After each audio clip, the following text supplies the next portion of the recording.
आत्मनिर्भर भारत कहने से क्या फर्क पड़ता है? सबका मोबाइल तो चाइनीज है, स्टार्टअप्स इंडियन है लेकिन उसमें इन्वेस्टमेंट चाइनीज। वैसे भी हमारे इंडिया में कौन सा स्कीम चलता है, तो वोकल फॉर लोकल बनने से क्या फर्क पड़ता है? Since last few days India में बॉयकॉट चाइना ट्रेंडिंग है, लेकिन क्या ऐसे जिंगोइज्म है, एक इमोशनल सेंटिमेंट है, क्या इसमें कुछ सच्चाई है? पिछले 2 हफ्तों में हमने इस टॉपिक पर बहुत रिसर्च किया है, एक्चुअल ट्रेड डेटा कलेक्ट किया है। Today, in the next few minutes, we are going to show you some facts, लेकिन आसान भाषा में कुछ ऐसे फैक्ट्स जिनकी वजह से आपको कुछ डेफिनेट आंसर्स मिल जाए। We have divided this video into 5 parts, 5 questions that we need to answer. तो अगर आपको हमारा रिसर्च बेस्ड अप्रोच पसंद आता है तो प्लीज इस वीडियो को शेयर कीजिए, क्योंकि पर्सनली हम नेगेटिव लोगों से तंग आ गए। दिस इज आत्मनिर्भर Bharat simplified. But first things first, what is आत्मनिर्भर Bharat? Actually, it's a big and complex idea. For this video, let's focus on one small aspect of it. India's current dependence on China, how we can reduce it and make India's position better in world trade. Understand this.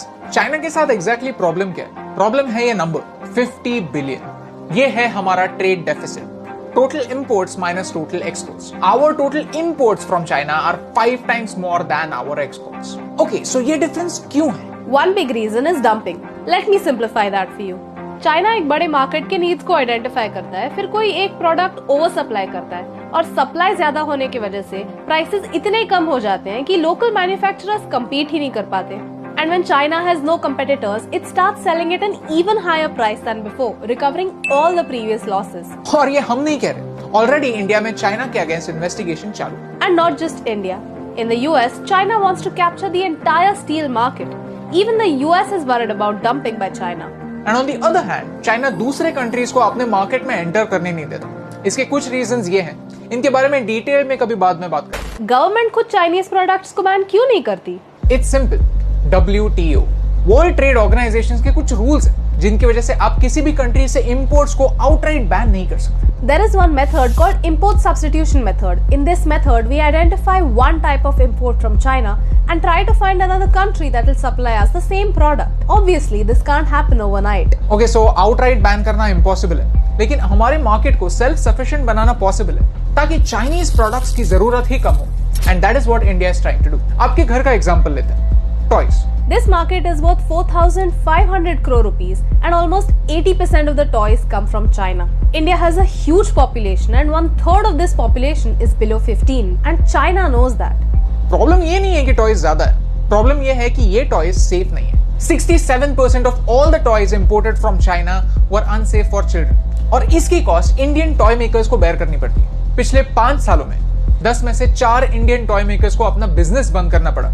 लेकिन government कहती है कि अगर Indian लोगों की demand ही है Chinese toys के लिए तो हम क्या कर सकते हैं? ये सब हमारी आंखों के सामने हो रहा है and yet the public says made in China से क्या फर्क पड़ता है? गवर्नमेंट क्या कर रही है? इंडिया ने 12 सेक्टर्स को आइडेंटिफाई किया है जहां हमें सेल्फ रिलायंट बनना पॉसिबल है और उसकी जरूरत भी है। Let me give you a simple example. Medicines. India makes 22% of the world's generic medicines, but the raw materials come from China. थोड़े से नहीं, but 70% of the raw materials have to be imported from China. During the coronavirus crisis, China suddenly increased the prices of these raw materials and the Indian pharmaceutical industry was affected. Now you tell me, if India wants to make these raw materials locally, how is it a bad idea? आज तक हम एक simple vitamin C की गोली from scratch बना नहीं सकते and this needs to change. 53 ऐसे बल्क ड्रग्स हैं जिनके सब्स्टिट्यूट्स इंडिया में बन सकते हैं। India wants to set up a bulk drug park. Recently, many IITs have come out with low-cost versions of ventilators. It's time to commercialize these products and put them into production right away. Okay, so electronics की बात करते हैं। हम electronics में पीछे क्यों हैं? Demand इतनी हाई है लेकिन लेबर स्किल्ड नहीं है, इन्वेस्टमेंट और रिसर्च की कमी है। इंडिया में मोबाइल बनते नहीं है, सिर्फ असेंबल होते हैं। उनके मेन कंपोनेंट्स कहीं और से सिर्फ इंपोर्ट होते हैं। तो कोई भी मोबाइल कंप्लीटली इंडियन नहीं है। But India wants to change that. India wants foreign companies to come over here, invest in infrastructure over here, train people over here so that we are ready for the future. In the next 5 years, India wants to give incentives worth 40,000 crores to companies to make and export mobile phones from India. The plan is a long-term plan, but it's really important for us to focus on innovation right now so that some engineers can be the future of this industry. Okay, so what are the challenges? People have questions. There are so many Indian startups with Chinese investments. So, what is Indian and what is Chinese? Okay, so this is a complicated question because 10% से ज्यादा अगर कोई investor है तो उसे company में voting rights भी मिलते हैं। लेकिन ये सारे स्टार्टअप्स जो हैं वो इंडिया में ऑपरेट करते हैं, इंडियन लोगों को एम्प्लॉय करते हैं और बाहर से पैसा इंडिया में लाते हैं। We don't think that Indian startups should suffer just because they have Chinese investments. इससे इंडिया को चाइना से ज्यादा नुकसान होगा। In April 2020, the government changed the FDI rules so that no bordering nation can take advantage of low share prices and become the owner of the company. See, we have to accept it that आत्मनिर्भर Bharat scheme is not 100% problem free. सबसे बड़ा problem यह है कि हम planning stage पर बहुत अच्छी प्लानिंग करते हैं और इम्प्लीमेंटेशन पर मोमेंटम खो देते हैं। फिर ये सारे प्लान सिर्फ पेपर पे अच्छे लगते हैं। Let's talk about ease of doing business.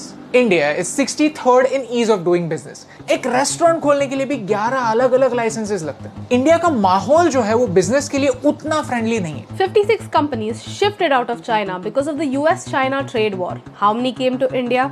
3. The winners in this case were Vietnam, Taiwan and Thailand. But why is this happening? India doesn't have enough infrastructure.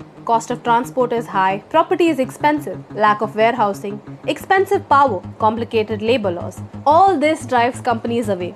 It doesn't benefit the people or the country.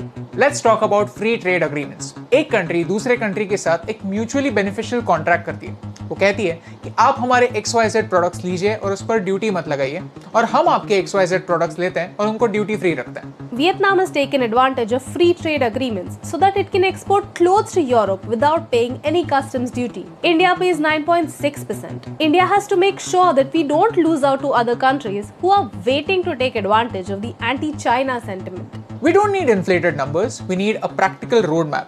We Indians are tired of being idle. Now we want to participate. As a citizen, we want you to criticize the policies. But before you criticize, analyze.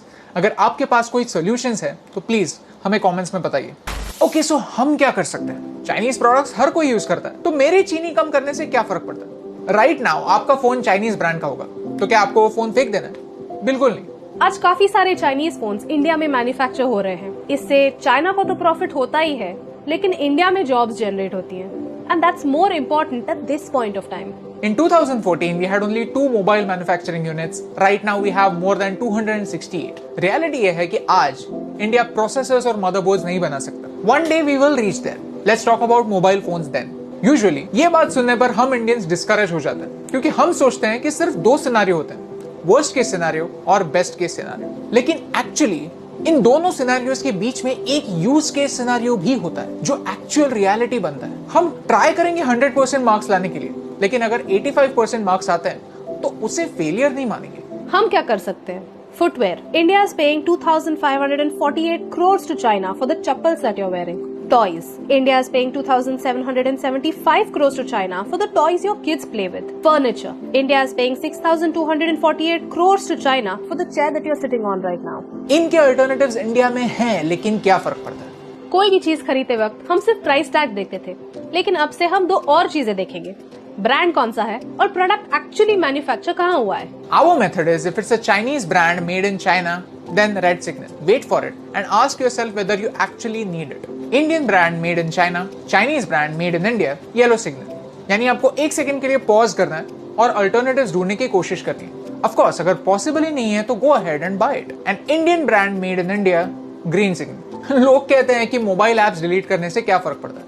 TikTok made 3.4 crore rupees profit in the first year of its launch. PUBG earns 4.9 crore rupees every month. ऐसे ही काफी सारे Chinese apps हैं जो ad revenue से पैसा कमाते हैं। तो आपको ये एप्स डिलीट करने हैं या नहीं, ये हम आप पर छोड़ते हैं। अगर आप PUBG डिलीट नहीं कर सकते तो एटलीस्ट स्किन्स खरीदना तो छोड़ सकते हैं। अगर आप एक टिकटॉक इन्फ्लुएंसर है तो आप कोई और चाइनीज एप्स यूज करना बंद कर सकते हैं। See we don't want to make anybody a villain.